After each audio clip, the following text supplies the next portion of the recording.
నమస్కారం, మీరు చూస్తున్నారు Q99 న్యూస్. నిజం వైపు నిబద్ధతతో.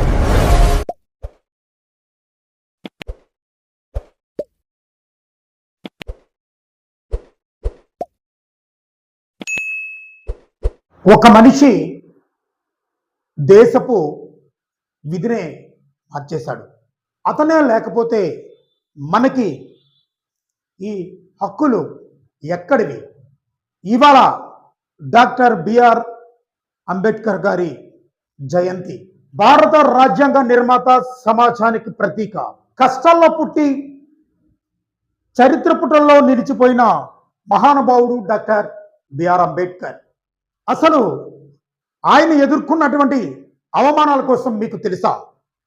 స్కూల్లో నీళ్లు కూడా ఇవ్వలేని స్థాయిలో నుండి దేశానికి చట్టాలు రాసే స్థాయికి ఎదిగారు మహానుభావుడు డాక్టర్ బిఆర్ అంబేద్కర్. ఈరోజు మనం పొందుతున్నటువంటి ప్రతి హక్కు వెనకతలు కూడా డాక్టర్ బిఆర్ అంబేద్కర్ పోరాటం అయితే దాగి ఉందని మనం మర్చిపోకూడదు.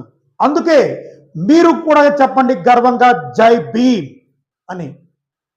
ఈ వీడియో మీకు నచ్చితే తప్పనిసరిగా మీ ఫ్రెండ్స్కి షేర్ చేయండి.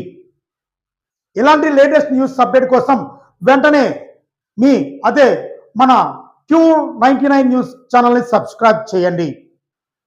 ఇంకెందుకు ఆలస్యం, వివరాల్లోకి వెళ్ళిపోదాం. డాక్టర్ బాబాసాహెబ్ అంబేద్కర్ గారు 135వ జన్మ దినోత్సవ శుభాకాంక్షలు భారత ప్రజలందరికీ దీన్ని తెలియజేస్తున్నాను.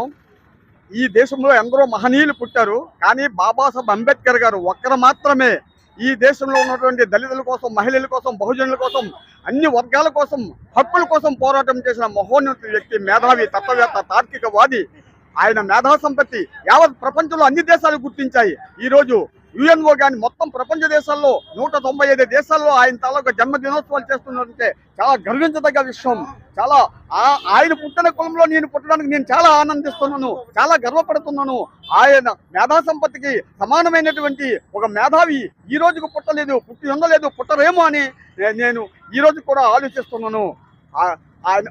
ఆయన రూపొందించిన మానవ హక్కులు ఎంత మనకి జీవన మనుగడకి ఆధారభూతమైనవి.